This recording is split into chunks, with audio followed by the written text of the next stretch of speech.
Ontarians will need to provide proof of being fully vaccinated in order to access a number of businesses and public settings. Vaccine passports have been hotly debated in Canada since a number of provinces have said they plan to go ahead with the controversial policy.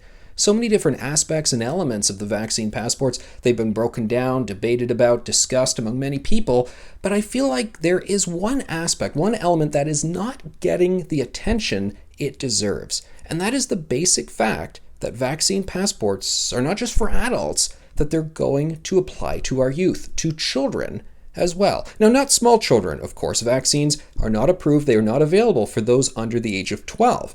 But for those under 18 in the 12 to 17-year-old category, vaccine passports will apply to them.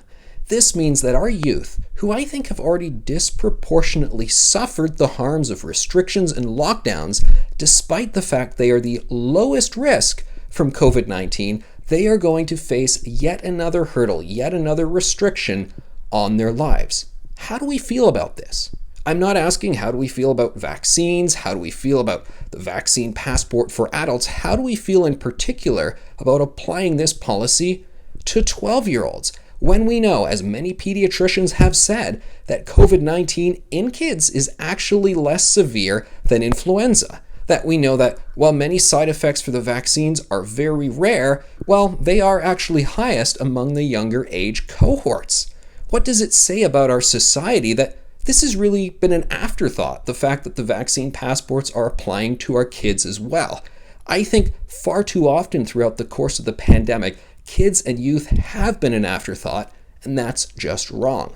We should also compare what Canada is doing to other jurisdictions. Does the United Kingdom, for instance, have vaccine passports applying to kids? No, it doesn't, because it's not actually making those vaccines available to kids. Those under 16 are not even going to be given access to the vaccines in the UK. They've run the numbers, done the risk-benefit analysis, and they've decided 12, 13, 14, 15-year-olds, they're not going to be providing the vaccine to them. There are some exceptions if they are immunocompromised, a couple other scenarios, but by and large, 12-year-olds in the United Kingdom can't even get the vaccine. And yet, here in Canada, we're basically mandating it for them. I mean, we're saying they cannot access all of these locations, all of these facilities, if they don't go and get the vaccine. What a disconnect, what the UK is doing from what Canada is doing. And I just wish throughout the course of all of this pandemic, we stopped more often to really reflect, okay, serious illness for the elderly, for the high risk, lots of things we need to do to help those people from having serious outcomes.